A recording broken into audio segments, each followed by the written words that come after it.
Are you thinking about becoming a life insurance agent? If you are, I have to warn you. There are 5 things that you need to know before becoming a life insurance agent that I'm gonna go through in today's video. The first is what you learn to pass the test is not what you're going to use on the job. So in order to pass your test, just know enough to pass. You don't have to know everything on the test to be a really successful life insurance agent.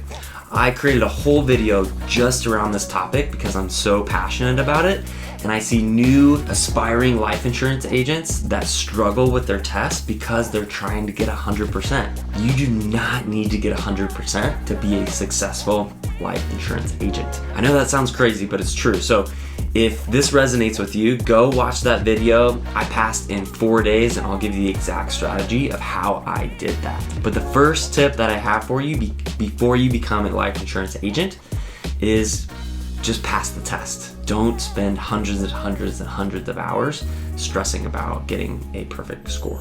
The second thing that you'll want to know before becoming a life insurance agent is what company should you join. And that, I believe, is based on the leadership and mentorship that you want out of a leader, out of an agency owner. And so don't join a company just based on the compensation or based on the leads or this, that, and the other. You want to join based around a mentor, a leader that can help you go from where you are to where you want to go, right? No level of compensation or no product or nothing, none of those things are going to be as important as somebody who cares about your success as a life insurance agent. And so join a company or a program or organization for the mentorship, for the leader. Now, that's not to say that you shouldn't take into account the leads, the compensation, and all of those things. Of course, that should matter. However, a mentor will be far more important for you in the long run than looking at those things in the short term. So choose a mentor, find a leader that you can learn everything that you can from them, soak up their knowledge, especially if they are where you want to be, right? And so join an organization or a company based on the mentorship or the leadership. The third thing that you want to know before becoming a life insurance agent is, do you actually enjoy the product? I see a lot of people join because the money is enticing. Being able to work remotely from home is enticing. But once they're in, they're like, man, I don't want to sell final expense insurance. I don't want to sell mortgage protection insurance, right? That's not fun for me. And that's what I did, right? My first year in life insurance, I didn't sell that much because I don't enjoy mortgage protection insurance. It's just true. Now, if you have a why, a massive reason as to why you want to have the income that those things provide, then that might be enough for you to sell mortgage protection or final expense or whatever, right? Like, if it's for your family and you need the money, you want the flexibility, that might be enough for you to sell those types of products. But for me, I didn't love it. I didn't feel like I was being super helpful in those moments. Selling final expense or mortgage protection specifically. And so I didn't do a great job of that. Now, I found a product that I absolutely love, and we help people get out of debt with life insurance, which is just like, and I love talking about it. I love making content around it. And so that makes it so much easier for me to go and sell, right? So the third thing is, do you actually care about the product, or do you have a why behind why you want to make the money that those types of product can provide for you or your family? The fourth thing is kind of crazy, but do you care about people?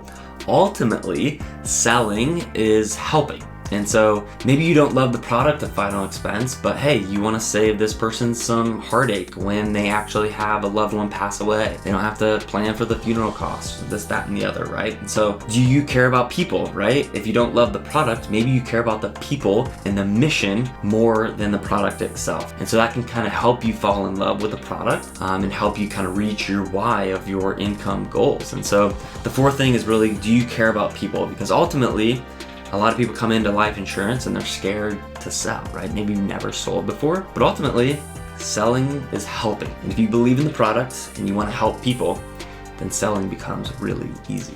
The fifth thing is probably one of the things that we utilize the most, and that is, should you start full-time? Should you start part-time? What does that look like? I would recommend, before you become a life insurance agent, that you decide to A, start part-time, or B, have an emergency fund so that you can kind of have a runway.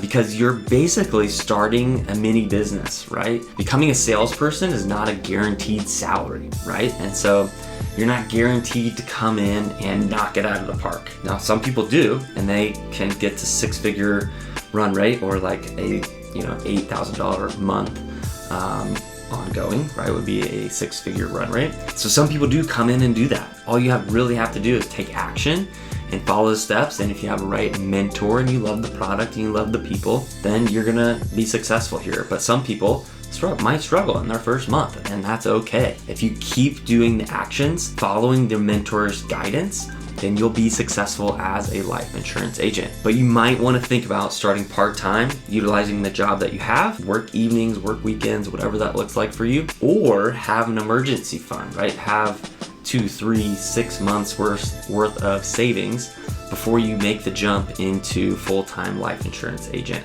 lifestyle. All right, guys, so that is what I would recommend you do before you become a life insurance agent. Those are 5 things that you have to know before becoming a life insurance agent. Now, if you are looking to pass your life, health, and accident exam, then I have a full video for you on how I went and passed in 4 days. So go check that out. If you are interested in our remote life insurance sales position, I've got that link in the description as well. And I look forward to seeing you guys in the next video.